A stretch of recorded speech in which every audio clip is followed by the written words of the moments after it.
What up, everybody? Well, starting a new video today, and I kicked out the 88. Been working on that pretty much nonstop for quite a while now. Old Gilligan's been sitting outside being neglected, and I got some maintenance things to do. I got some repairs to make on it, and I got some upgrades I want to do on it this weekend also. We have a trip coming up in a couple weeks, about 3 weeks here, going up north to do some winter wheeling. So I want to get all this stuff knocked out before we head up there. One of the big things that I'm excited to try is changing all the shocks on the truck. And I've been running the James Duff 7030s on this. It's got 6 shocks. It's got 4 in the front, 2 in the rear. The shocks that come with the James Duff straight axle swap kit. They just recently came out with a new shock that's made for them by Ibach, and they're specifically valved for like the early Bronco applications. And essentially, since that's what a Gilligan is from the door handles down, is a 77 Bronco, pretty much. I picked up a set of these shocks, and I'm going to try them on there. Truck is always rode amazing. I have no complaints with that. But with the additional weight of the winch, the bumper, the rear bumper, the spare tire carrier, the 35-inch tire in the back, I don't know if that's what James Duff had in mind with the 7030s on a Bronco II application, all that extra weight that I'm carrying. The back of the truck has been a little bit soft, a little bit bouncy. It does sag a little bit compared to the front. So I'm hoping these new shocks are going to be the ticket to alleviate all that, get rid of the bounce in the back, smooth it all out, and hopefully they perform better even off-road too. So what I got here is the new James Duff shocks. And right off the bat, they look completely badass. Got a nice metallic black powder coating, new decal from them. Give you a really nice black boot to go with it. These things just scream beef.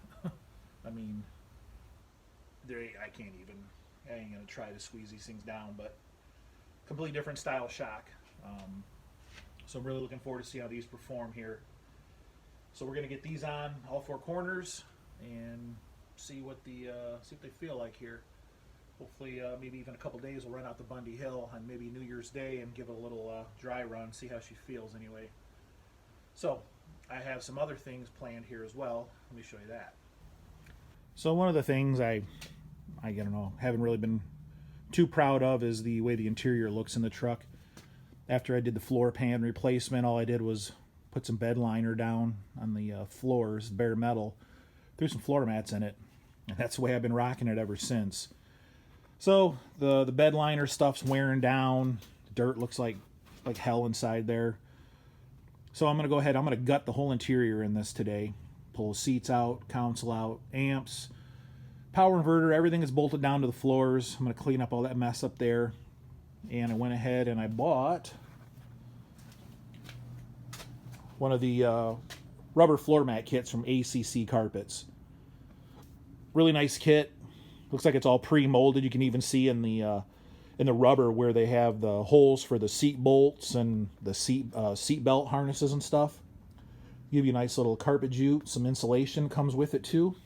I think that's going to make a nice difference in the truck in the summertime. This thing is like driving in it's hot. it's bad, especially in the passenger side with the exhaust right there from the Y pipe. It gets really warm inside there. So hopefully this is going to alleviate some of that. Make the truck a little more comfortable, and hopefully it's going to look a lot better too, for sure. So that is part of this weekend's upgrades for the truck as well. Another upgrade I'm going to do is I'm finally going to address the steering here. I've got that 1-ton tie rod steering setup from Rough Stuff, and it has taken a beating, and that's good. It's definitely proven its worth, but I do have a bent tie rod over on this side here.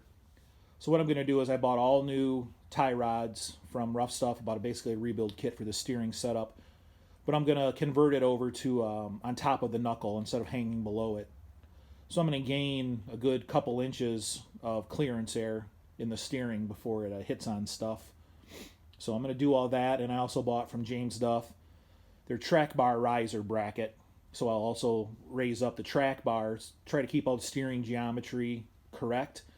I'm hoping that this is going to take care of some of the weird little steering issues it has going down the road with the bump steer and whatnot. Flatten out, you can see the angle of the drag link and the track bar. They're pretty extreme, but with such a narrow axle and the amount of lift the truck has, I mean, that's just what it is. So raising all that stuff up is going to lessen that angle.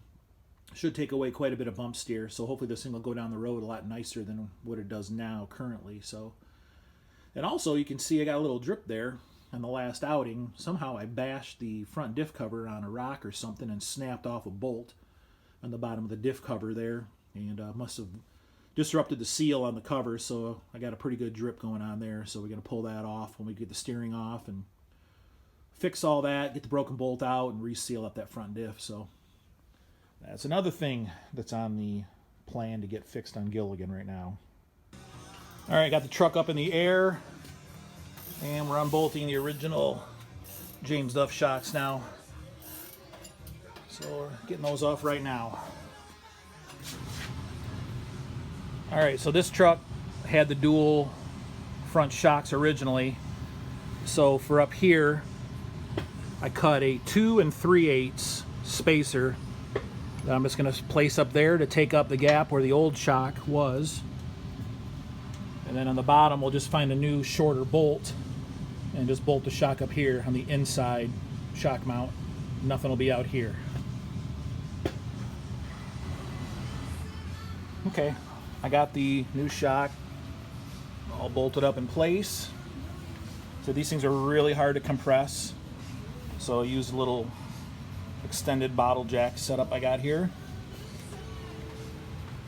Used a 4-inch bolt to replace the one that was in there. And one area of concern I had was the brake caliper. So you don't want to go too long of a bolt. So you got to make sure you got the clearance there. So we're still good. So that all looks good to me. Get this all buttoned up. I think we're good on this side. And just for comparison here, I laid out the old shock next to the new shock, fully extended on both of them. And you'll see the new shock is actually going to give me just a hair more travel than the old one, which is good. The shock body looks like they're exactly the same length, so I'm not going to lose anything on the compression. So it'll still stuff the tire in there just the same, but it looks like I may gain just a hair more droop, which is always welcome. So that's nice. All right, something I discovered for the Bronco II and probably the Ranger guys, they ship the shock with a thicker bushing up in here. They give you the thinner ones, so you have to change that insert for the top shock mount on the back of the Bronco IIs and probably the Rangers the same way. Just press it out and press a new one in. All right, got all the new James Duff shocks put on. Rear's pretty basic. I mean, just got to remember that bushing to change it out in the shock for the top mount. Bolt everything up, so we're good to go there. Definitely got to use a bottle jack to get those things up into position. So now I've gone and I've taken my knuckles and I've reamed out the holes straight through 7/8, and I put in these rough stuff tapered inserts so I can flip the steering to the top side of the knuckle. I also have down here the James Duff track bar riser, and I'm going to get ready to install that next. Okay, I also got the track bar bracket, the riser installed on there. The original stud that sticks out, just got to basically put the nut on the end of it and give it a good whack. It's got a couple tack welds in the back side you can't get to, but a couple good taps with a hammer and it broke it right loose, and it comes out the back side once you remove the bump stop. So that's bolted in place, and basically I had to put weld it to the axle tube there, right where that jack's holding it in place. So I'm gonna go ahead and fire up the welder and burn that in, and then we'll throw some paint on it. And then there's the bracket. I'll weld it up, painted, and it's done. So all I gotta do is get the track bar bolted back up, tighten everything down, and we're good to go there. Take a look at this new steering angle. And here's the steering all completed now. Track bars raised, tie rods flip to the top side of the knuckle, and the two angles on the track bar and the drag link they're perfect right now, right in line with each other. Right there, looks good. So that's quite a bit less of an angle, so hopefully that'll help with some of the bump steer issues. And now throw a tape measure on and get it aligned.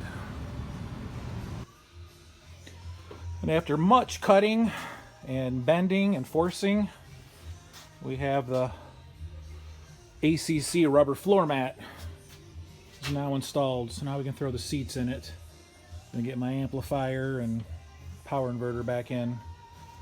Looks pretty good. And while the seats were out of the truck, that driver's side bolster was all ripped up for me sliding in and out. I took these down to my local upholstery lady, Kathy, and had her redo these with some vinyl to slide out a little bit easier, and two-toned them. I think it looks pretty cool.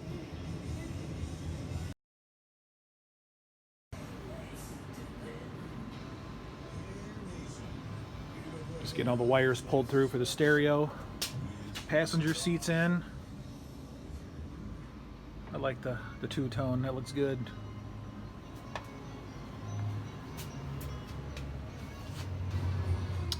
Alright, interior is all back together. Rubber mats in, seats are back in,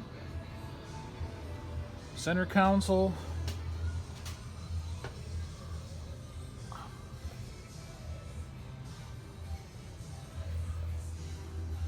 Turned out really good, very happy. Now I'm gonna go out, take it for a cruise, and I don't know, see if it's any quieter, any warmer, or any cooler. We'll find out. Well, test drive time, and I gotta say right off the bat, I can definitely tell the difference with the new James Duff shocks on here. This thing rides, it's way more controlled, it's not bouncing around anymore. I can definitely tell I have less bump steer now with the new steering setup. We even got the steering wheel like dead straight on too. I got 3/4 of an inch toe out I put in the alignment when I did it. Thing actually steers better than it ever has before. So far I'm really impressed. With the rubber floor mat in here, it's definitely quieter, I've noticed. I definitely like that. Sounds a little bit nicer in here. So yeah, this is all definitely money well spent on all these parts, so I'm very impressed. Yeah, the more I drive this, the more I'm impressed with how much better it rides. The steering's so much better. These shocks were definitely needed. I'm gonna jump on the expressway here and see how she goes. Expressway speeds, and I'm also out doing a little bit of fine tuning also. I'm on the expressway doing over 70 mile an hour. I've never been able to do that before in this truck. Nice and smooth. Wow, very impressed.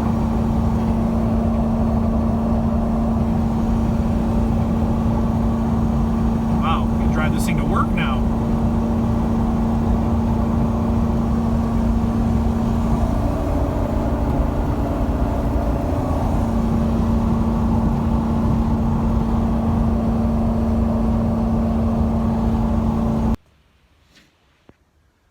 Well, that's going to conclude this video. As you can see, everything I did in the truck turned out real good.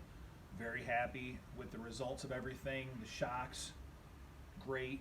The rubber floor, seats, everything turned out great on the interior. The steering, I should have done that a long time ago. That made a huge difference. So I think we're all set with Gilligan. We're going to be going up north to Grayling, Michigan here in 2 weeks to go on our annual Snow A Dude off-road trip. Just gonna be doing some two-tracking up there, but it's a good time. It's really fun. I think there's gonna be about, I think last count I'd heard was 70 vehicles from our club is gonna be up there, so real excited for that. So that'll probably be the next video you see, is probably from the Snowway trip. So now the Gilligan's all done and all that's buttoned up. I'm going to be getting the 88, getting BB back in here, and I got a bunch of stuff to do on that still. We got to get the motor in, got that on the stand waiting to go, transfer cases, still got to get the shocks on it, all the wiring, all the interior. So I got a lot of work ahead of me here. So that's going to do it for this one. We'll catch you on the next one. Later.